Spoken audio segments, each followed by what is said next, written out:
Titanic हुआ था उस टाइम सुना था कि लाइफ बोट्स कम पड़ गई थी, कि जितने लोग आपके शिप पे हैं उसकी डबल लाइफ बोट्स होनी चाहिए आपके पास। टाइफून का जो रूट है वो बहुत वाइड होता है, ठीक है, और वो भी थोड़ा सा अनप्रेडिक्टेबल होता है, क्या घूम जाए। पूरे कोविड के अंदर मैंने एक दिन भी लॉकडाउन नहीं देखा है। Welcome to Crocs with socks. आज की कॉन्वर्जेशन मर्चेंट नेवी के अराउंड है। किसी ना किसी का रिश्तेदार मर्चेंट नेवी में होता ही है, तो मैंने सोचा मैं एक अपना जानकार लाऊं जो मेरे लिए चॉकलेट्स लाता है। आज की कॉन्वर्जेशन सैलरी, पोजीशन, उसके लाइफस्टाइल और रहन सहन के बारे में, तो ज़रा गौर फरमाइए। फिर कितनी मेहनत लगी तेरे को आने में?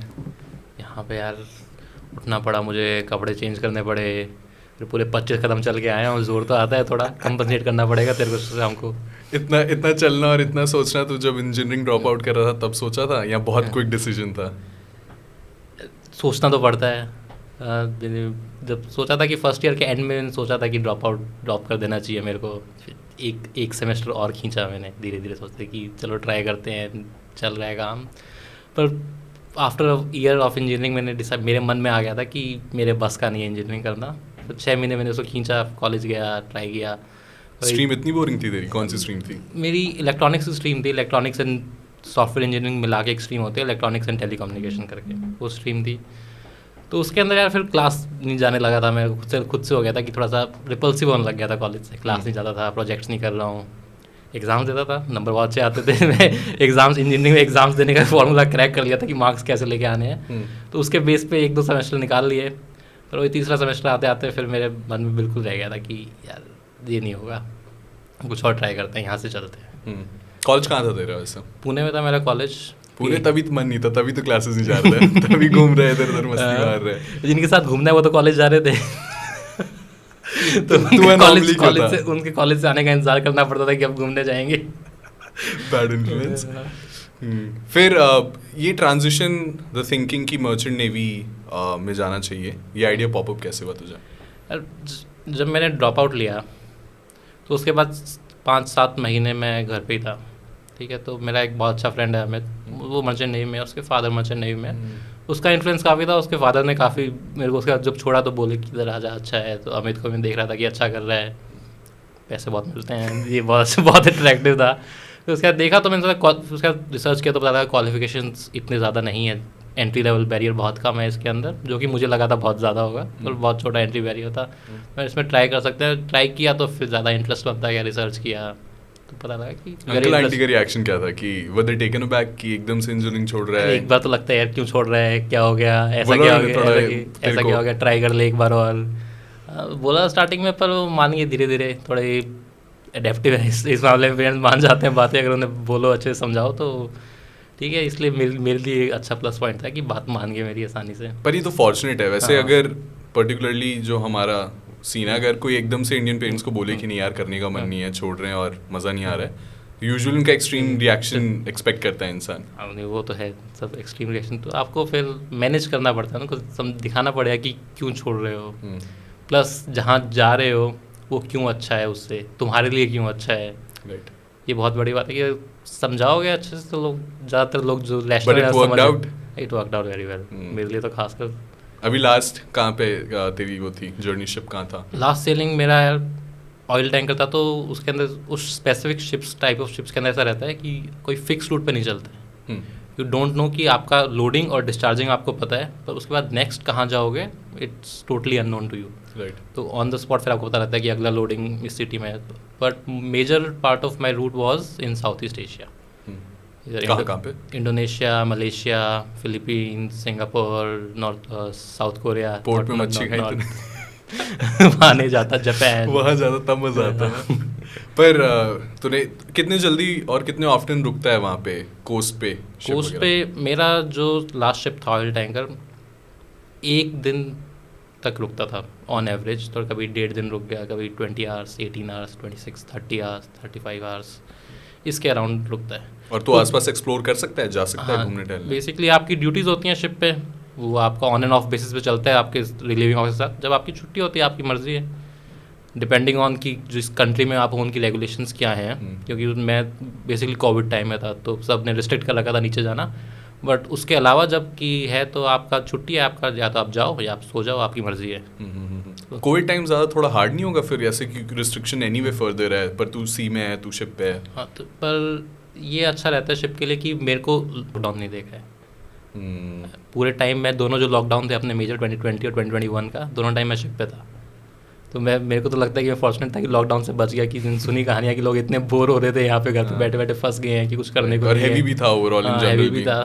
तो मेरे लिए तो इन जनरल मर्चेंट नेवी भी नया एक्सपीरियंस था, मैं तो उसको उस तरीके से नया देख रहा था, तो इसलिए मेरे को लॉकडाउन का वो जो लोगों में प्रेशर, मेंटल प्रेशर बना यार पूरी, तो वो मैंने एक्सपीरियंस ही नहीं किया। ये तो सिल्वर लाइनिंग ढूंढ ली तूने। मेरे दिमाग में तो मैंने फिर इसको अच्छा बना के चल रहा हूँ ना कि ये बहुत अच्छा हुआ कि कोविड में वहाँ फंस गया था मैं। राइट। प्लस लोगों की नौकरियाँ छूटी, मैं तो बहुत पैसे कमा रहा था ट्रेनिंग में भी। ट्रेनिंग की एवरेज सैलरी फिर क्या होता है?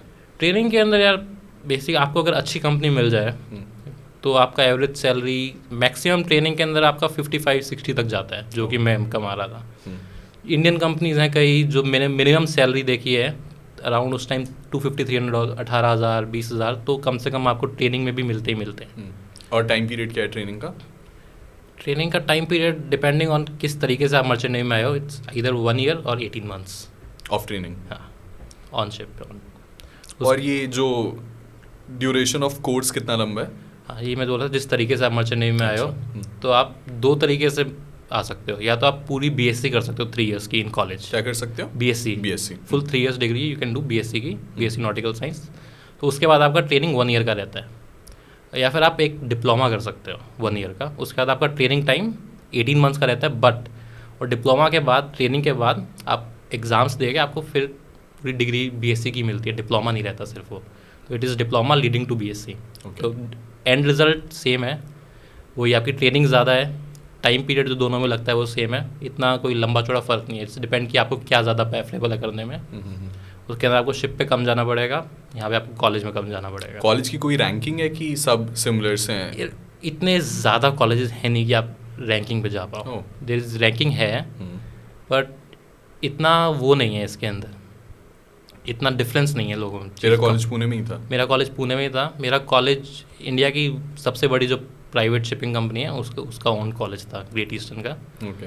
तो ऐसी कंपनीज में जिनका खुद की शिपिंग है उन पर जाने का फ़ायदा है, आपको ट्रेनिंग की आसानी से मिल जाती है। क्योंकि सबसे मुश्किल काम मर्चेंट नेवी के अंदर यही है कि आपको कोई ट्रेनिंग क्यों करवा रहा है कोई कंपनी।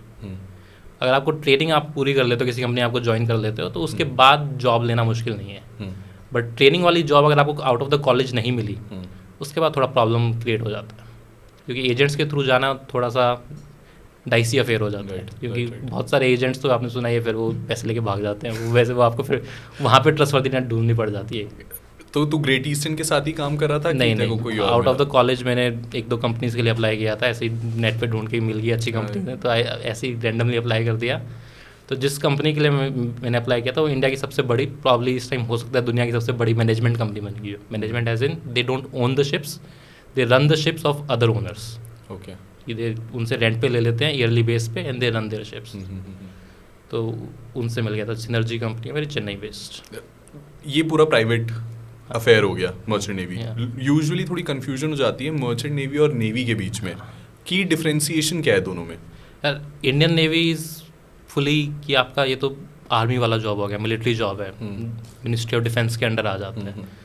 तो उसके अंदर वो तो आप नेशन के लिए काम कर रहे हो, आर्मी में सर्व कर रहे हो, तो उस लाइफ स्टाइल जाना पड़ता है आपको। You have to go through NDA या फिर जो ऑफिसर्स अकेडमी है बैचलर्स के बाद अगर वो कर रहे हो तो उसके थ्रू जाना पड़ता है।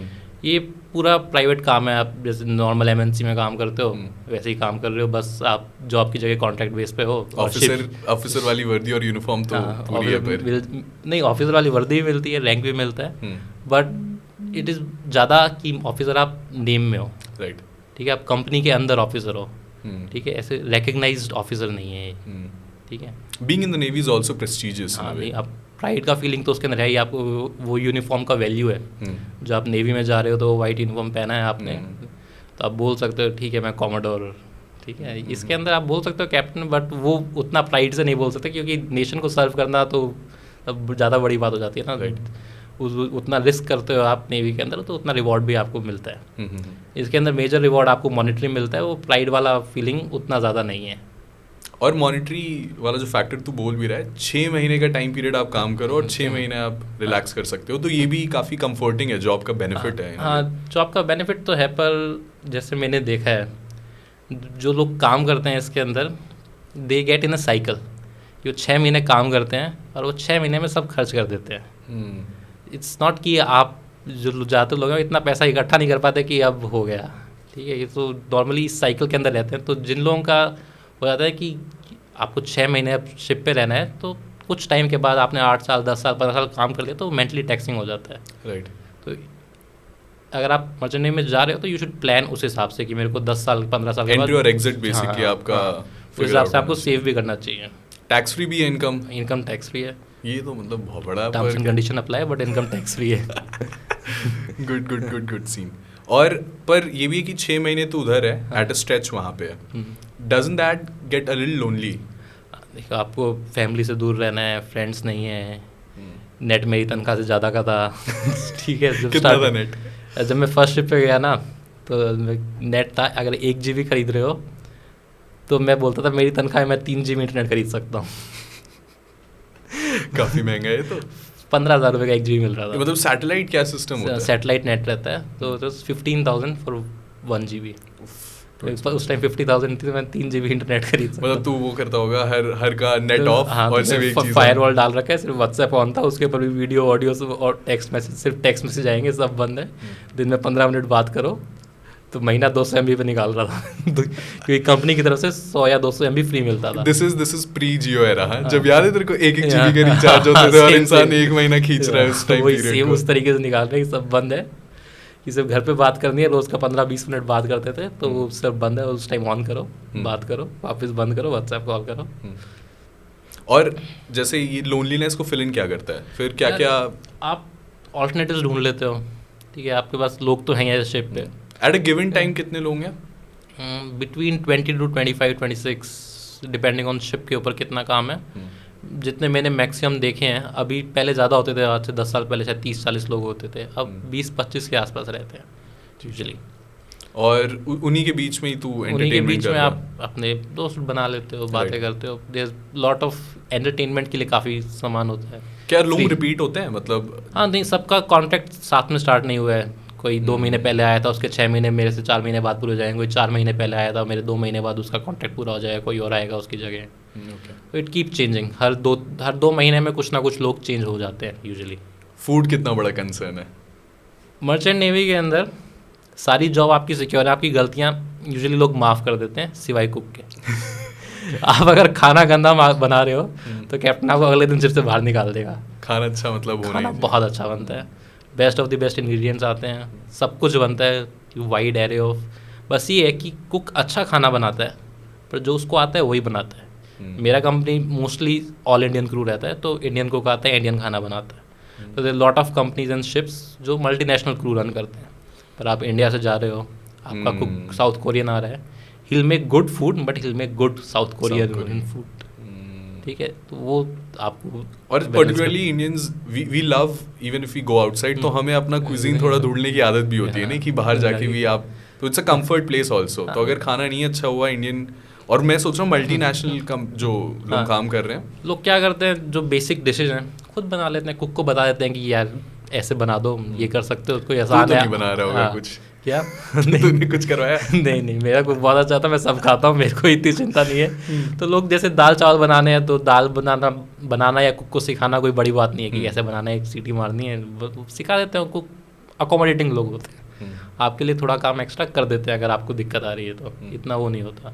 तो बता रहे थे ट्रेजर हंट कंपटीशन और ये सब भी होता है। यार कोई कैप्टन आपको अच्छा मिल जाए तो वो आपके एंटरटेनमेंट पे बहुत ध्यान देता है। मेरा जो पहला कैप्टन था बहुत ही फन था।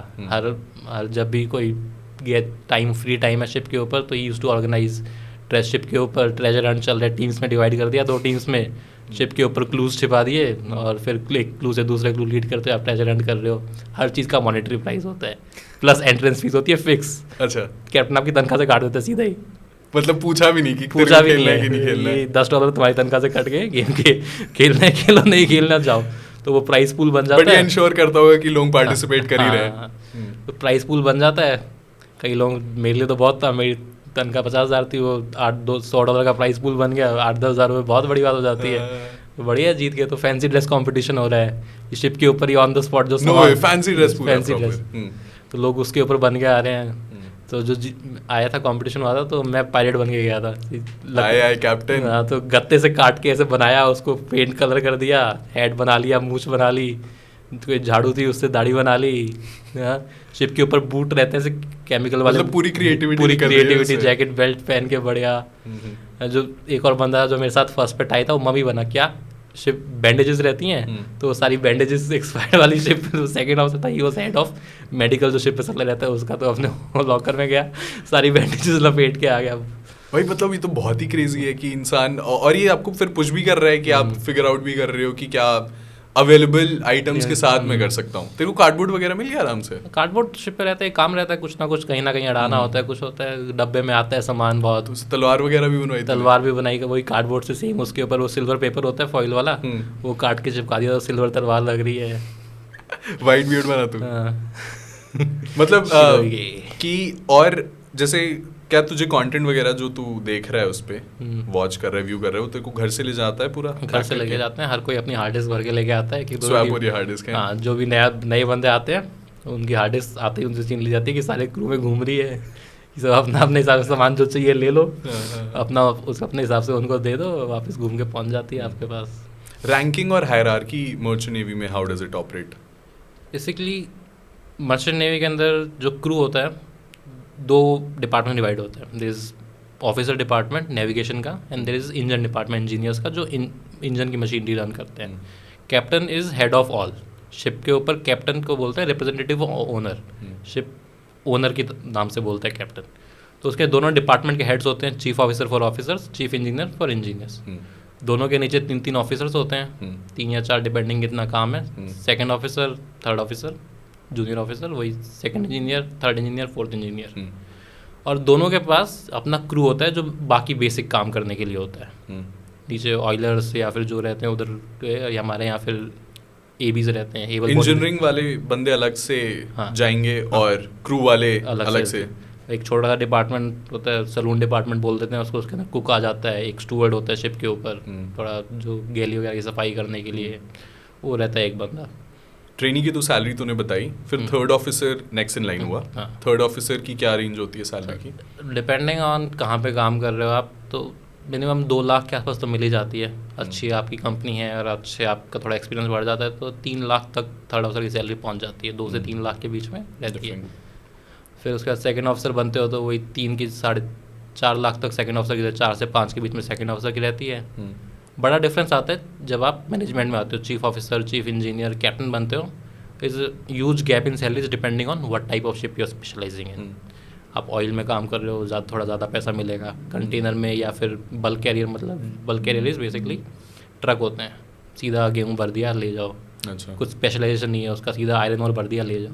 में थोड़ा कम होता है। ऑयल टैंकर में काम कर रहे हो या फिर गैस कैरियर में काम कर रहे हो, ज़्यादा स्पेशलाइज शिप है, ज़्यादा डेंजरस कार्गो है, उसके अंदर जो मैनेजमेंट लेवल ऑफिसर्स हैं उनकी सैलरी बहुत ज़्यादा हो जाती है। जैसे आप चीफ ऑफिसर हो, आप बल्क कैरियर में हो तो आपको मिल जाएंगे मे बी 5 लाख 6 लाख। और आप चीफ ऑफिसर गैस कैरियर के अंदर हो तो आपको मिलेंगे 8 लाख 9 लाख। मतलब रिस्पॉन्सिबिलिटी के साथ उतना पे स्ट्रक्चर आपका इंक्रीज हो रहा है। चीफ ऑफिसर जो आप LNG में है वो कमाता है equal to captain in bulk carrier, क्योंकि उसके अंदर कैप्टन ही 8 लाख रुपए कमा रहा है, यहाँ पे उसके अंदर चीफ ऑफिसर 8 लाख कमा रहा है। जो मैंने देखा जो स्पेशलाइज कैप्टन है बहुत ज़्यादा बहुत सीनियर कैप्टन हैं, दे अर्न अप टू $20,000, मतलब 15-16 लाख रुपए तक महीने का कमा लेगा, जो हाईएस्ट तक पहुंच जाते हैं। कैप्टन बनने में कितना समय लगता है एक इंसान को, और एवरेज एज क्या है जब तक आप कैप्टन बनते हो? आपको ज्वाइन करने के बाद जो सबसे यंगेस्ट मैंने सुने हैं कि कम से कम 8-9 साल तो उन्होंने काम किया है, शिपिंग इंडस्ट्री में है। यूजुअली 10 साल लग जाते हैं कैप्टन बनने में, और एवरेज एज आफ्टर 34-35 तक आप कैप्टन बन जाते हो। कब तक प्लान है तेरा कैप्टनसी होल्ड करने का फिर? मेरा कैप्टन अभी मेरे को इस टाइम से बनने में प्रॉब्ली 7-8 साल लग जाएंगे। That time I will be about 34-35। At least अगर मैं कैप्टन बनने के बाद 4 से 5 साल तो मैं कैप्टन रहना चाहूँगा। उसके बाद उस टाइम का सिचुएशन होगा तो मैं अब कमेंट कर नहीं सकता, पर ज़्यादा लंबा रहने का टाइम नहीं है। मैं सोच रहा हूँ 45 से पहले पहले रिटायर ऑफ मर्चेंट नेवी, क्योंकि उसके बाद ना मैंने जो देखा है लोग जो शिप पे ज़्यादा टाइम रहते हैं उनका दिमाग ख़राब होने लग जाता है थोड़ा फ्रैंकली स्पीकिंग, ठीक है, कि फिर वो इतने ज़्यादा मतलब ओवरवर्कड हो जाते हैं, ओवरवर्क क्रैंकी हो जाते हैं, क्योंकि उनका धीरे धीरे सोशल इंटरेक्शन इतना कम हो जाता है, लोगों के साथ रहते नहीं हैं, तो इतना इनग्रोस इसी चीज़ के अंदर रहते हैं कि वो कैप्टन है, कैप्टन की तरह रहना है। तो इज इट आइसोलेशन?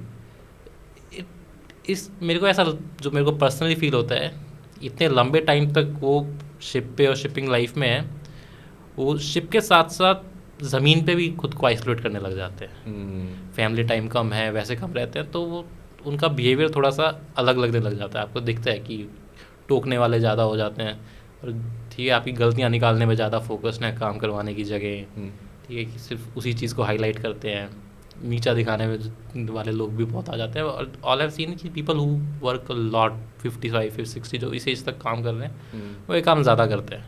प्लस मेरा भी खुद का प्लान है कि उस टाइम तक थोड़ा अच्छा रहा तो अच्छे पैसे इकट्ठे हो जाएंगे, may be start of something in land या ज़मीन पे कोई बिजनेस वगैरह हो जाएगा। नहीं होता है तो it's very easy to transition, थोड़ा मैनेजमेंट में आने के बाद, चीफ ऑफिसर कैप्टन बनने के बाद लैंड पे बहुत इसी इंडस्ट्री के अंदर अपॉर्चुनिटीज़ बहुत खुल जाती हैं आपके पास।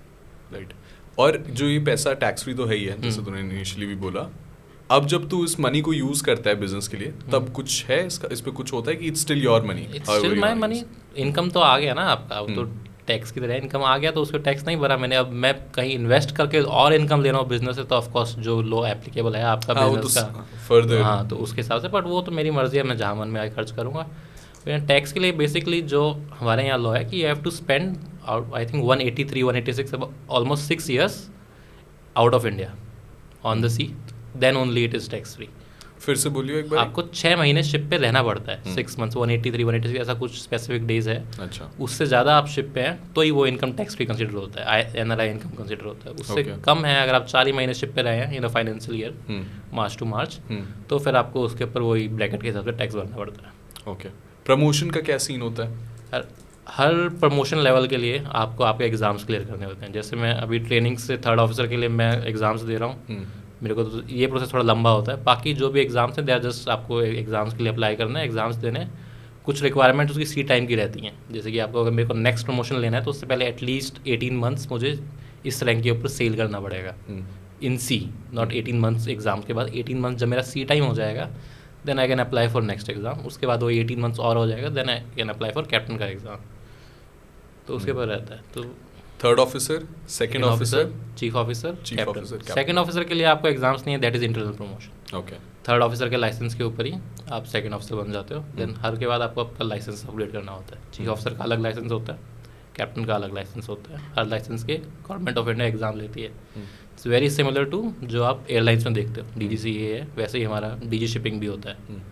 तो DG शिपिंग के आप एग्ज़ाम लेती है, आपको लाइसेंस देती है, सिमिलर टू जैसे ड्राइविंग का आपको लाइसेंस मिलता है, तो वैसे ही आपको शिप चलाने का भी लाइसेंस लेना पड़ता है। राइट। वर्किंग आवर्स में क्या डिफरेंस आता है जब आप ट्रेनिंग से 3rd ऑफिसर या 3rd से 2nd या चीफ ऑफिसर बनते हो? वर्किंग आवर में ट्रेनिंग तो पेपर के हिसाब से तो आपका वर्किंग आवर कम रहता है ट्रेनिंग में, ठीक है, पर ऐसा इन प्रैक्टिस होता है, इन ट्रेनिंग को ज़्यादा काम करना ही पड़ेगा। ऑफकोर्स आपको हर एक ट्रेनिंग के अंदर बेसिकली आपको शिप पे जो भी बंदा काम करता है, कैप्टन से लेके जो सबसे छोटा क्रू है उससे उस तक, हर एक के साथ आपको काम करना है, हर एक का काम आपको सीखना है, ठीक है। क्योंकि अगर मैं बाद में चीफ ऑफिसर बनता हूँ तो मेरे को क्रू से काम भी करवाना है, तो उनका काम भी आना चाहिए। चीफ ऑफिसर भी बनना है, सबसे अच्छा टाइम ये सीखने का, तो वो टाइम ट्रेनिंग के टाइम आपका बेसिकली आपके ऊपर डिपेंड करता है आप कितना काम करोगे। पर आपको दिन में 10 से 12 घंटे तो कम से कम काम होता है, और ये आवर्स कभी कम नहीं होते। ओके। हर एक जॉब में इतना काम 10 घंटे तो 12 घंटे, fixed hours for every position. हाँ, ठीक है, आपकी रिस्पॉन्सिबिलिटी बढ़ती जाती है। ठीक है। अभी मेरी कोई रिस्पॉन्सिबिलिटी नहीं, मैं ट्रेनिंग करता, सिर्फ काम सीखना मेरी रिस्पॉन्सिबिलिटी थी मेरे हिसाब से, ठीक है।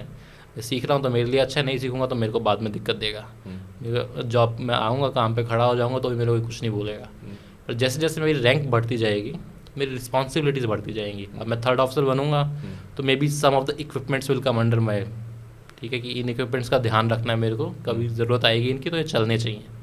जब मैं 2nd ऑफिसर बनूंगा तब फिर रूट्स प्लॉट करना, शिप का जो नेविगेशन सिस्टम है उसका मेंटेनेंस, शिप का जो मेडिकल इक्विपमेंट है उसका मेंटेनेंस, वो सब मेरे अंडर आ जाएगा। जब मैं चीफ ऑफिसर बनूंगा तो शिप का जितना कार्गो है वो मेरे डायरेक्ट सुपरविजन के अंडर आ जाएगा। कार्गो गुड्स जो भी मैं कैरी कर रहा हूँ, अदर ऑफिसर्स विल हेल्प, क्योंकि वो सारे office second officer third officer मेरे अंडर हैं, पर वो हेल्प करेंगे, पर वो मेरा फिर डायरेक्ट सुपरविजन आ जाता है। वही कि कार्गो का डायरेक्ट रिस्पॉन्सिबिलिटी चीफ ऑफिसर का है, ऐसा नहीं कि थर्ड ऑफिसर काम नहीं करेगा उस पर, काम सबको ही करना पड़ता है। वो क्रू सारा जो भी क्रू से जितना भी काम करवाना है, आपको शिप पे मेंटेनेंस चाहिए होता है, जंग लगता है, जंग निकालना है, साफ़ करना है, हर जो शिप पे मशीनरीज है उनका हर एक टाइम ओवरवॉल होता है, वो काम करवाना है, वो सब चीफ ऑफिसर के अंडर आता है। ठीक है, अब चीफ ऑफिसर नाम में तो 8 घंटे काम करता है, पर शिप पे काम तो 24 घंटे चलता है, सब उसको संभालना पड़ता है। ठीक है, सारे जहाज़ का काम, शिप का काम कैप्टन के अंडर आता है। ठीक है, कहने को तो उसको काम करने की ज़रूरत भी नहीं है, क्योंकि फिक्स टाइम उसका कुछ नहीं है कि क्योंकि अब आप कोई भी ऑफिसर हो तो आपको शिप दिन में 8 घंटे आपको शिप चलाने की रिस्पॉन्सिबिलिटी आपकी रहती है। उसके अलावा आपका जो एक्स्ट्रा काम है, जैसे मेरा थर्ड ऑफिसर का इक्विपमेंट संभालने का काम है, तो उसके बाद में आगे, पर दिन में 8 घंटे आपका फिक्स टाइम है जो आपको शिप चलाने का टाइम होता है। कैप्टन का एज सच कोई फिक्स टाइम नहीं है, पर उसको सब कुछ उसके अंडर आता है। तो मे बी वो कोई अच्छे से मैनेज कर रहा है कैप्टन, तो मे बी वो दिन में 5 घंटे काम करे, पर जो भी शिप पे काम होता है हर एक चीज़ की जानकारी कैप्टन को होनी चाहिए, होती है। जो भी शिप पे कुछ भी हिलता है तो हर एक रिपोर्ट कैप्टन के पास पहुंचती है, हर चीज़ पे कैप्टन का साइन होता है।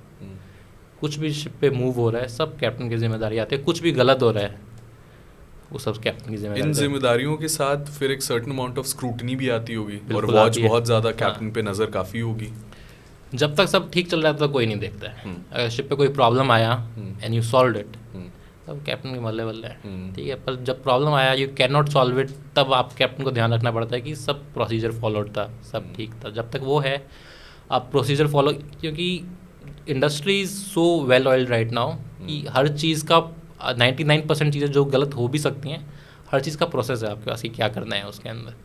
अगर आप वो फॉलो कर रहे हो और फिर भी गलती हो जाती है तो कि आप अपना ऐस बचा लेते हो, वो तो आप कर ही सकते हो।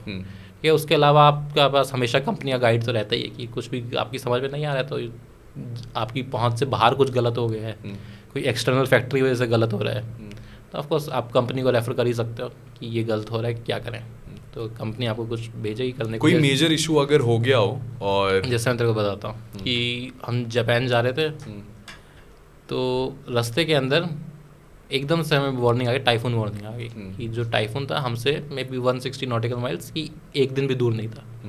शिप चलता तो स्लो ही है, अगर हम उसके अंदर फंस जाते तो मुश्किल जाती थी। और आज कंपनी हम क्या करें, पीछे से निकल जाएं, घुमा के रोक लें, जहाँ ऑप्शंस तो हैं हमारे पास, घुमा के रोकेंगे, लेट हो जाएंगे, पीछे से जाएंगे तो थोड़ा धीरे हो जाएंगे, कि कोर्स फॉलो भी कर सकते हैं, क्या पता फंस भी जाए तो और दिक्कत हो सकती है। इतनी बड़ी शिप है, जब स्लो करना होगा तो वो भी इट रिक्वायर्स, तो वो अलग अलग शिप का अलग रहता है। मतलब अगर आपको शिप मैक्सिमम स्पीड से 0 करना है तो इट्स नॉट कि it will stop in second, it requires kilometres, 1 kilometre 2 kilometre 3 kilometre आगे जाके शिप रुकता है, may be 30 second 50 second 1.5 minute depending on ship के इंजन कैसे हैं। तो मतलब इतना टाइम 0 आने में लग जाता है। तो मतलब इन केस ऑफ इमरजेंसी तो फिर ये ऐसे होता है कि कोई फिशिंग फिर अगर टाइफून वगैरह टाइमली अगर पता ना चले, usually weather system forecast system काफ़ी स्ट्रॉन्ग है कि ऐसा तो नहीं है कि आपके पास एकदम से टाइफून आ जाएगा।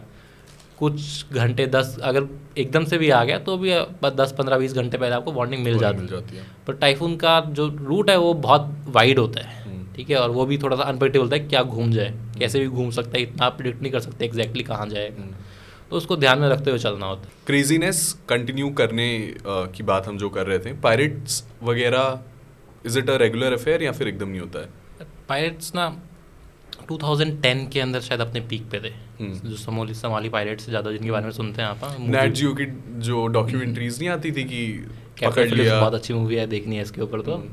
पर दैट वाज पीक इन 2010 28-7 के अंदर शायद शुरू हुआ था जिस तरीके का पायरेट्स हम सुनते हैं, और 2012-13 तक क्योंकि इतना ज़्यादा बढ़ गया था, तो जो इंडियन ओशन की जो कंट्रीज़ हैं, अरेबियन सी की जो कंट्रीज़ हैं, India, Pakistan, Saudi Arabia, Iraq, Iran, Iraq तो नहीं, पर उस तरह की जो नेवीज़ हैं, दे स्टार्टेड रेगुलर पेट्रोल उस एरिया के अंदर। तो अब आप वहाँ पे जाते हो तो आपको कोई भी नेवल शिप दिख जाएगा विच इज़ ओपन चैनल पे कॉल कर रहा है कि हम इस तरफ जा रहे हैं, anybody who want to join, हमारे पीछे शिप लगा लो। अच्छा, तो दे गो इन कॉन्वॉयज। तो सबका टर्न बंधा हुआ है जैसे? नहीं रेगुलर मतलब वो तो जैसे इंडियन नेवी की जो शिप्स है उनका खुद के हिसाब से जो उनका इंटरनल प्रोसेस है उसके हिसाब से उनके पेट्रोल शिफ्ट रहते हैं, दिन में 2 शिप जा रहे हैं 3 शिप जा रहे हैं जैसे भी, फिर 2-3 शायद सऊदी अरेबियन नेवी के दिख जाएंगे, यूएस के शिप्स भी चलते हैं उधर उनका बेस भी है तो, and they make a convoy, they just open channel 16 जैसे हमारा VHF चैनल रहता है उसका 200 किलोमीटर का रेंज है, कोई भी किसी से भी बात कर सकता है उसके ऊपर, कोई भी शिप जा रहा है you can just call, okay, कि जो भी शिप का नाम आपको जैसे दिख जाता है, शिप का नाम आ जाता है आपके पास, उसको बोल सकते हो। इतना कोई मतलब हाँ, कि एमओएल टैंकर कम इन, तो उसके बाद किसी से बात करनी है तो आप उससे बात कर लगा रहे हो, ठीक है। अब फिर वो बताता हूँ पायरेसी पे, कि अब इतना मिनिमल है कि कोई ध्यान नहीं देता। दूसरे कॉस्ट के ऊपर अफ्रीका के अभी भी थोड़ा होता है, क्योंकि वही वीक नेशंस हैं वहाँ पे, इतना स्ट्रॉन्ग नहीं है, तो पर जिस तरीके का पायरेसी हम सुन रहे हैं कि शिप को हाईजैक कर लिया, वो रैंसम डिमांड कर रहे हैं, वो नहीं होता। वो जब शिप पोर्ट पे आता है वहाँ पे वो कोई 2000 बंदे शिप पे घुस जाते हैं और सामान चोरी करके ले जाते हैं। This is all the major piracy के अटैक्स जो आजकल होते हैं, कि पायरेसी अटैक में ज़्यादातर ये है। कोई ऐसा नहीं होता कोई शिप स्नीक इन कर गया, और ऐसा कोई तूने केस सुना है कि मेरे शिप पे हुआ था, स्टोवेज बोलते हैं इनको। अच्छा, स्टोवेज स्टो अवे विद यू, ओके। तो हम साउथ अफ्रीका में थे, केप टाउन के अंदर शिप था, तो उस टाइम वेदर वार्निंग आया तो सारा कार्गो ऑपरेशन रुक गया था, तो सब कुछ हो नहीं रहा था, सारे शिप 3-4 शिप हमारे आगे पीछे लगे हुए थे लाइन के अंदर, और इसलिए कोई कुछ हो नहीं रहा था, कोई शिप पे बाहर डेक पे भी नहीं था, ठीक है। तो फिर एकदम से रात को शायद 8-9 बजे शिप से कॉल आता है, कि शिप से पोर्ट से कॉल आता है कि 2 बंदे पोर्ट के अंदर घुस गए हैं, तो एवरीबडी चेक योर शिप्स, कोई तुम्हारी शिप पे तो नहीं चढ़ गया है। तो एक बंदा हमारी शिप के ऊपर पकड़ा गया था, जब चेक कर रहे थे, शिप के ऊपर लाइफ बोट्स रहती हैं, तो लाइफ बोट के अंदर घुस के बैठा था। भाई ये भी पर डर नहीं लगता, कौन जाएगा, हम फर्स्ट इसमें कोई नहीं करता है, सब पीछे, मैं नहीं जा रहा चेक करने। इसका भी तो बोला वेल ऑयल्ड मशीन है, इसका पूरा प्रोसीजर है कि शिप जब सर्च करती है तो पूरी टीम्स बनी हुई है कि ये टीम यहाँ फर्स्ट इन लाइन है, कौन क्या करेगा, ये टीम यहाँ सर्च करेगी, ये टीम यहाँ सर्च करेगी, ये टीम यहाँ सर्च, मैकेनिकल है एवरीथिंग, जो भी चीज़ें गलत हुई हैं पहले, they make a procedure around it, protocols develop हो जाते हैं। तो there is a full checklist है हमारे पास, पूरी बुक है इसकी, एंड दिस इज़ नॉट कि जब हमें वार्निंग आई तभी, हम जिस भी पोर्ट पे जाते हैं we do this check every time. Okay, इस शिप से निकलते हैं पहले चेक करते ही करते हैं, ये तो हमारे पास वार्निंग आई तो हमने ऑन द स्पॉट चेक कर लिया, पर ये प्रोसीजर रहता है। जैसे और जो ज़्यादा ऐसे डेंजर एरिया है इस हिसाब से स्टोवेज के हिसाब से अफ्रीका जाते हैं, तो we call the third party from the shore, they come they inspect, सिर्फ इसको ढूंढने के लिए वो अपने डॉग्स लेके आते हैं साथ में, सर्च द होल शिप। तो इसी के अराउंड जो दूसरा बंदा आया था इसके अंदर, वो हमसे 2 शिप आगे पकड़ा गया, वो अपना रेज्यूमे फाइल पेपर वर्क साथ लेके आया था, वो सोच के आया था कि मैं कंपनी को मेरा पेपर वर्क दे दूंगा और मेरे को नौकरी पे रख लेंगे मेरे को। सोच रख लिया होता, और मतलब मेहनती काम काजी इंसान है बेचारा, इतना 200 IQ भी लगा के आया हुआ है वो। इसके अराउंड ना ये पुलिस वाले भी बहुत अजीब से हो जाते हैं, क्योंकि दे डोंट वांट की हैसल। तो स्टोवेज के साथ एक और जो प्रॉब्लम है ना सबसे ज़्यादा ये होता है कि जब जैसे हमें केप टाउन में पकड़ा, तो वो पुलिस अपने हैसल से बचने के लिए ऐसा बोलती है कि जो बंदा तुम्हारे शिप पे पकड़ा गया है ना, ये हमारा नहीं है, तुम पिछले पोर्ट से लेके आए हो अपने साथ। तो बोलती है जाओ वापस जाओ और छोड़ के आओ इसको, हम नहीं लेंगे। ये तो अच्छा था कि हम 2-3 दिन से थे वहाँ पे पोर्ट पे पहले से, तो ऐसा बोलने से उन्होंने ट्राई फिर भी किया, पर थोड़ा सा कैप्टन के इंसिस्टेंस पे कि वो मान गए, मैं ले जाएंगे इसको। तो ये कई बार ऐसे हो जाता है कि हर कोई रिस्पॉन्सिबिलिटी टालने के चक्कर में, और कई लोगों को जाना पड़ता है। हाँ, और पीछे वाला मना कर दे कि नहीं तुम, फिर वो बीच में फिर देखते हैं, फिर जैसा पॉलिटिकल इशू बन जाता है उसके बाद। ठीक है। तो ये सब जो स्टोवेज आते हैं, they try to get into of course European countries में, कोई साउथ अफ्रीका नहीं होते, प्रॉब्ली साउथ अफ्रीका भी आगे कहीं से सेंट्रल अफ्रीका से भाग के आए लोग हैं, they are trying to go Europe में, फिर रेफ्यूजी वगैरह। तो दे ट्रैक करते हैं, मतलब कोई इनके किसी को जानते होंगे पोर्ट पे जो उनको बता दे कौन सा शिप यूरोप जा रहा है या कौन सा शिप अमेरिका से जा रहा है, क्योंकि फिर वो साउथ अफ्रीका से भाग के घाना नहीं जाना चाहेंगे हमारा शिप अगर अफ्रीका में ही कहीं जा रहा है। समझ रहा हूँ। इसके अराउंड मैंने काफ़ी क्रेजी स्टोरी सुनी है। पता है कई लोग क्या करते हैं, जैसे अगर तुमने शिप का फोटो देखा है तो आगे से ऐसे बल्बस बाव होता है, उसको तैर के आते हैं और उसके अंदर नीचे से घुस जाते हैं। क्या वो क्या बताया तूने? उसको बल्बस बोलते हैं। शिप ऐसे करके ऐसे आगे से बड़ा सा पार्ट होता है, अच्छा, उसके ऊपर तैर के आके उसके ऊपर बैठ जाते हैं, और जब शिप निकल जाता है तो फिर बजाने लग जाते हैं कि हम यहाँ बैठे हैं, तो उनको लेना पड़ेगा ऊपर, और जब तक कहीं पहुँचते नहीं फिर उनको खाना गुना खिलाओ और उनको रखना पड़ता है। मतलब इंसान इतना जान का रिस्क लगा रहा है, तो इतना रिवॉर्ड तो उसका बनता और है। अगर बताऊँ ये शिप के ऊपर कैसे आया जो हमारे शिप पे आया, तो अगर तूने कोई देखा तो शिप को ना रस्सी से बांधते हैं पोर्ट पे। दैट रस्सी मतलब इतनी इतनी बड़ी रस्सी होती है, अराउंड 60 mm का उसको क्लाइम करके आया फिर वो, उसको चढ़ के आया। That is going around 60-70 metres, 70-80 metre, और वो पूरा ऐसे स्टीप क्लाइम होता है, ऊंचा। Crazy. मेरा शिप है लेवल से अराउंड 20-25 मीटर्स तक ऊंचा है, तो पूरा ऐसे स्टीप क्लाइम, इतनी पतली इतनी रस्सी, और उसको पकड़ के पूरा पानी के ऊपर से चल के आ रहा है वो। सुपर ह्यूमन स्ट्रेंथ है भाई, इसको तो बनता है खाना खिलाना। लोग अच्छी जिंदगी के लिए करते हैं, भागने के लिए। राइट। और जैसे स्टोवेज हो गया तेरा, पायरेट्स वगैरह के बारे में बात कर ली, वेदर हो गया, और क्या mishaps is a common affair on merchant navy? Job में यार, अब आप हैवी मशीनरी के साथ काम करते हो शिप में, उसके अंदर एक्सीडेंट का चांस रहता है। It's not very common, but गलतियाँ होती हैं लोगों से। वही तो बोला कि हर चीज़ के अराउंड फिर प्रोसीजर बनने लग जाते हैं। कोई भी किसी कंपनी को या फिर एज ए इंडस्ट्री पता लगता है कि ये चीज़ गलत हो सकती है, तो डेवलपमेंट की ये कैसे काम करने की। One of the major issues in ship is बहुत सारे कंपार्टमेंट्स रहते हैं शिप के अंदर, most of them are locked, कि उनको सील टाइट बंद रखते हैं काफ़ी लंबे टाइम तक, पर कुछ काम करना है तो उनको खोलना पड़ता है। तो there is very high chance कि उसके अंदर टॉक्सिक गैसेस इकट्ठी हो जाती हैं। तो उसके अराउंड इतने स्ट्रिक्ट अब प्रोसीजर बन गया कि पहले लोग घुस जाते थे उसके अंदर, और बहुत लोग मर जाते थे। और यू डोंट, आपको पता नहीं लगता है जब H2S से कैसे मरते हो आप। ये H2S is very common gas जो रस्ट के साथ प्रोड्यूस हो जाती है। अच्छा, ठीक है, रस्ट हो रहा है तो इट ऑल्सो प्रोड्यूस H2S। यहाँ पे नॉर्मल हो रहा है तो उड़ जाती है, आपको पता नहीं लगता है। पर आपको शायद 100 ppm पे आप शायद मर जाओगे, मेरे को एग्जैक्ट नंबर देखना पड़ेगा, पर 100 के अराउंड आप मर जाते हो। 100 इन अ मिलियन। ठीक है, इट्स अ पेनफुल डेथ और नो आपको पता भी नहीं लगता। It's a pungent gas, but first thing it affects your sense of smell. You smell something pungent and then you don't smell anything. Right. हाँ, तो और फिर एकदम से फिर बहुत ही स्विफ्ट डेथ भी है आप शायद 5-10-15 मिनट के अंदर। तो इसके अराउंड इतने प्रोसीजर्स हैं। आप जैसे जैसे चीज़ें डेंजरस, फायर वगैरह के लिए भी प्रोसीजर्स होंगे। बहुत फायर के अराउंड शायद सबसे ज़्यादा प्रोसीजर है, क्योंकि फायर मोस्ट कॉमन एक्सीडेंट है, may be not most deadly, but most कुछ ना कुछ छोटी मोटी आग इतनी होती रहती है कहीं हो सकता है। हाँ, क्योंकि इतने सारे मूविंग पार्ट्स हैं, इतना मशीनरी ऑयल के साथ काम कर रहे हैं। तो फायर फाइटिंग के बहुत इक्विपमेंट्स रहते हैं शिप पे। आपको हर में भी, आप अगर शिप के ऊपर वॉक कर रहे हो, हर 1 मिनट के अंदर अंदर आपको एक फायर एक्सटिंग्विशर दिख जाएगा। बड़े फायर फाइटिंग सिस्टम रहते हैं। अगर बड़ी आग लगी है तो फिक्स्ड, मतलब शिप के अंदर जैसे कंपार्टमेंट्स हैं, for a push off button आप पूरे कंपार्टमेंट को कार्बन डाइऑक्साइड से भर के आग किल कर सकते हो।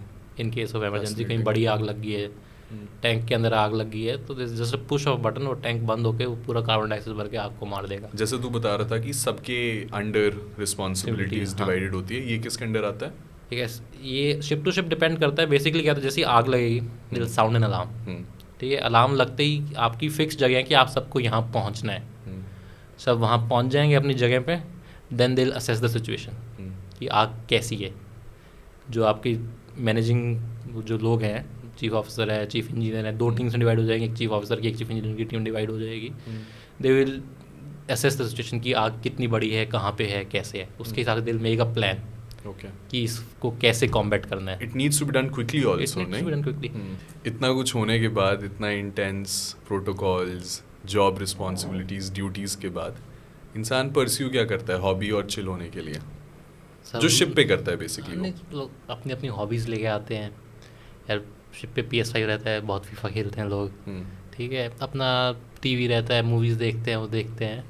पर जैसे अब कैमरा के वहाँ पे व्यूज़ बहुत अच्छे रहते हैं, तो आप पहले 1-2 महीने तो आप देखते ही रहोगे क्या सुंदर दिख रहा है, कि सनसेट देख रहे हो, सनराइज़ देख रहे हो। अगर आपको उस टाइम फ्री होते हो तो हर कोई डेक पे ऊपर आता है देखने की सनसेट है, सनराइज। कैप्चर भी करते हैं लोग।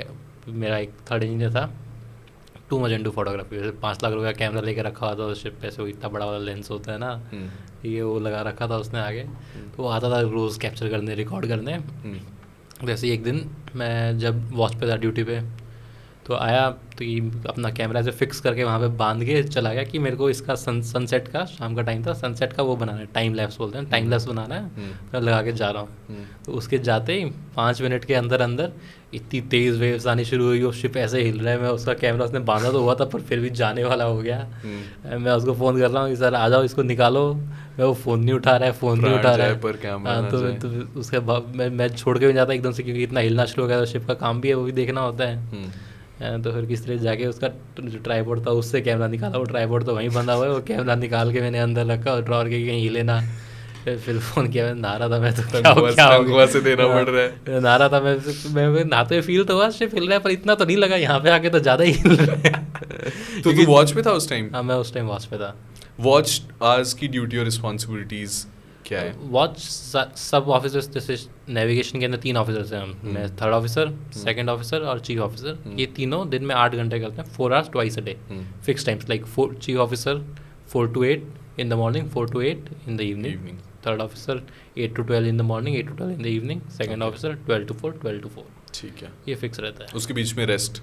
उसके बीच में आपके 2 बार ये हो गया। उसके बाद आपका जो और काम है वॉच के अलावा, ठीक ठाक है मतलब वॉच के अलावा जो आपका एक अलग ड्यूटीज़ हैं वो सब आप मैनेज करो जितना आपकी मर्ज़ी है। उसके बाद आपका टाइम है, आपको अपना काम करना है। यूजुअली लोग फिक्स टाइमिंग रखते हैं, ठीक है, अपने हिसाब से चेंज कर सकते हैं। जिम वगैरह होता है शिप पे? जिम होता है। एंटरटेनमेंट का शिप के अंदर ध्यान रखा जाता है। अगर जिम की पॉसिबिलिटी है शिप के कंस्ट्रक्शन के अंदर, क्योंकि कई पुराने शिप्स में नहीं होती, तो वो अवेलेबल रहता है कि अगर आपके पास जिम की जगह है तो जिम कंपनी बना देगी आपके लिए। इंसान तो वो करता होगा। टीटी टेबल रहता है।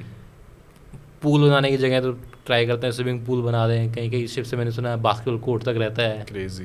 अगर कोई टैंक खाली हो गया तो लोग क्रिकेट भी खेलते हैं अंदर जगह कहीं मिल जाती है तो इस चीज़ का एंटरटेनमेंट का ध्यान रखा जाता है। लोग फिंगर क्रॉस करके होप नहीं करते होंगे यार कि मुझे बढ़िया शिप मिल जाए?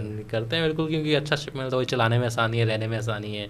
जैसे मैं दोनों शिप पे गया, दोनों जैपनीज बिल्ड शिप थे। अच्छा।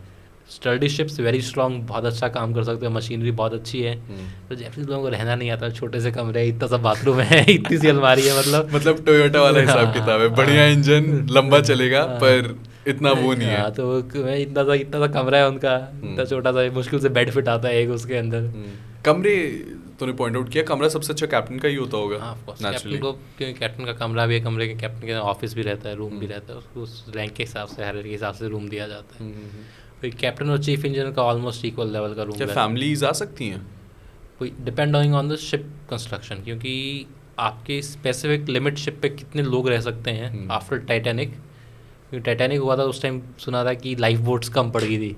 तो उसके बाद there is very specific rules about lifeboat, कि जितने लोग आपके शिप पे हैं उसकी डबल लाइफ बोट्स होनी चाहिए आपके पास कैपेसिटी के हिसाब से। अगर Titanic was the game changer. Titanic was the game changer in this policy. Safety की पॉलिसी के अंदर बहुत चेंजेस आए उसके बाद। तो अगर आपके शिप पे अगर 24 लोग काम कर रहे हैं तो आपके पास 48 लोगों के बराबर लाइफ बोट होनी चाहिए। तो वी हैड 225 का लाइफ बोट्स। या उसके अलावा शिप के अंदर बाकी कंडीशन कहते हैं, उसके हिसाब से आपकी फैमिली, वाइफ या बच्चे आ सकते हैं। जैसे अगर आपके पास 50 की लाइफ कैपेसिटी है, पर सबको अलाउड तो नहीं होगा ना? ज़्यादातर सीनियर लेवल पे अलाउ करते हैं। अच्छा, ठीक है। जूनियर लेवल पे भी company to company, ship to ship depend करता है। आपको कंपनी से परमिशन लेनी पड़ती है, वो अलाउ कर देती है तो अच्छा है। कई एरियाज है वहाँ पे फिर उनको नहीं जाने देते। अगर जैसे पायरेसी एरिया के अंदर भी जा रहे हैं, सेफ है, फिर भी व्हाट कंपनी विल डू, पिछले पोर्ट पे उनको उतार देंगे। अगर आपको चाहिए तो वो आप अपने पैसे से फ्लाई करके अगले पोर्ट पे आ जाओ और वहाँ पे वापस ज्वाइन कर लो। They do that. ठीक है। शिप का कंडीशन अच्छा है तो लोग लेके आते हैं, अपनी वाइफ्स को लेके आते हैं। पर ये थोड़ा सा कहीं ना कहीं इंसान जब लंबा रहता है वो इफेक्ट तो होता ही होगा ना। इंसान मिसिंग होम, रिलेशंस, और वो तो है ही। तो that's the sad part of the job, that's the cost of the job in a way. That's why it pays so much. Yeah makes sense. ठीक है। That's not the compensation of the work you are doing. कि उतना equivalent काम जितना हम कर रहे हैं उतना अगर आप लैंड पे करोगे तो you will may be get 40-30% of the. जो तू इनिशियली भी बोल रहा था नहीं, इंसान थोड़ा चिड़चिड़ा हो जाता है, या फिर एक लेवल पे जो टोल लेता है आपकी मेंटल हेल्थ पे, उसका भी एक वाइडर कॉम्पनसेशन है। तो उसका वो तो इसलिए मॉनेटरी जो कॉम्पनसेशन है ज़्यादा होता है कि आप इक्विवेलेंट काम अगर लैंड पे कर रहे हो तो you will get 30% of than जो काम, रिस्पॉन्सिबिलिटी और काम वहाँ पे आपने संभाला है उससे। ये मेजर फैक्टर है इनकम के अंदर, क्योंकि इतनी ज़्यादा होती है। इसलिए जो छोटे लेवल के जॉब्स हैं दे ऑल्सो पे सो मच। अगर जो सबसे छोटा बंदा है शिप के ऊपर ही, वो भी महीने के 1-1.5 लाख रुपए कमा रहा है। ठीक है। वो बेसिकली शिप के ऊपर क्लीनिंग और किचन की क्लीनिंग और ये सब शिप के अंदर क्लीनिंग जो odd jobs हैं ऑड जॉब्स हैं वो संभाल रहे हैं। He might be earning lakh रुपए आज की कन्वर्जन, सारा mostly salaries are paid in dollars, ठीक है। तो आज की कन्वर्जन 1 लाख रुपए कमाना कोई बड़ी बात नहीं है उसके लिए। फैसिनेटिंग। डिपार्चर और अराइवल कहाँ से होता है, ये फिक्स होता है, कंपनी वगैरह ही टेक केयर करती हैं कि कहाँ से तुम जा रहे हो, फ्लाइट का खर्चा ऑब्वियसली? मैं ज्वाइनिंग मेरी शिप के अंदर है, कंपनी पॉलिसी रहती है ज़्यादातर। कंपनी पॉलिसीज जिस मेरी कंपनी की पॉलिसी है कि आपका नियरेस्ट एयरपोर्ट से हम आपको पिक कर लेंगे और आपके नियरेस्ट एयरपोर्ट तक आपको छोड़ देंगे, उसके आगे आपका है। कई कंपनीज के फिक्स्ड एयरपोर्ट्स हैं कि हम आपको चेन्नई एयरपोर्ट पे ले आएंगे और चेन्नई एयरपोर्ट पे छोड़ देंगे, वहाँ तक आपको खुद करना पड़ता है। कई कंपनीज का रहता है कि आपको घर से उठाएंगे और घर पे छोड़ देंगे। पूरा? हाँ, तो पूरा बेसिकली घर पे छोड़ते नहीं है, you can just claim your taxi का बिल क्लेम कर लो, वैसे कर रिइंबर्समेंट लगा लिया। हाँ, रिइंबर्समेंट लगा लेते हैं। तो जैसे मेरी कंपनी जैसे मेरे को दिल्ली की फ़्लाइट मिल जाती है, दिल्ली से मेरी फ़्लाइट हो जाती है। अगर मेरे को इंटरनेशनल मुंबई से फ्लाई करना है तो मेरे को मुंबई एक दिन पहले फ़्लाइट दे देंगे, आ जाएंगे, होटल करवाएंगे। बाकी दिल्ली एयरपोर्ट तक पहुँचने का मेरा काम है, आगे मेरे हाथ खड़े, मेरे कंपनी संभालती है। मेरे को कहाँ रुकना है, कितने दिन रुकना है, कहाँ जाना है, वीज़ाज़ का काम है, तो वो सब कंपनी देखती है। अब नेक्स्ट सेल कब करने का प्लान है तेरा? अरे बस एग्ज़ाम हो जाए, अगले महीने से एग्ज़ाम्स देने शुरू करेंगे, मे बी 2-3-4 मंथ्स में वो सब क्लियर हो जाएगा, तो ट्राई करेंगे 6 मंथ्स के अंडर आई विल गो। फिर 6 महीने बाद कोई और ढूंढूंगा मैं कि कैसे रहना है, दूसरे कमरे से परेशान नहीं करूंगा। देखते हैं 6 महीने बाद किसने देखा है, तू कहाँ रहेगा। That's the way to go. कैसा लगा तेरे को, कैसा लगा ये एक्सपीरियंस? उम्मीद से काफ़ी अच्छा गया। तो अब देखेंगे कैसा आ रहा है। ठीक है, कुछ क्लोजिंग रिमार्क्स लोगों को जो मर्चेंट नेवी में जाना चाह रहे हैं या फिर जो परस्यू करना चाह रहे हैं, उनको लग रहा है कि काफ़ी कॉम्प्लिकेटेड है, जैसे तूने इनिशियली भी बोला कि इतना मुश्किल नहीं है जितना लोग सोचते हैं। इतना एंट्री बैरियर इतना हाई नहीं है इस चीज़ का कि जब आपको आना है इसके अंदर, पर आपको ये सोच के आना चाहिए इसके अंदर कि आपको दूर रहना पड़ेगा लोगों से, कि आपको अगर ज़्यादा सोशल रहना पसंद है और आप अकेले नहीं रह पा रहे तो थोड़ा सा ट्राई करो कि अवॉइड दिस। बट मेरे हिसाब से it is the fastest way to get good income, but it has a ceiling, तो उसका ध्यान रखना था कि एक तरफ तक ग्रोथ होती है, पर growth is very fast and money is very good. एक जगह पहुंच के it stops, then you have to effort डाल के वेंचर कहीं और करना पड़ेगा अगर आपको कहीं और ग्रोथ करना है तो। ग्रोथ फिक्स्ड है, फास्ट है और ज़्यादा है, बट एक हद तक है। Great, lovely talking to you always. बिल्कुल मज़ा आया। चाओ।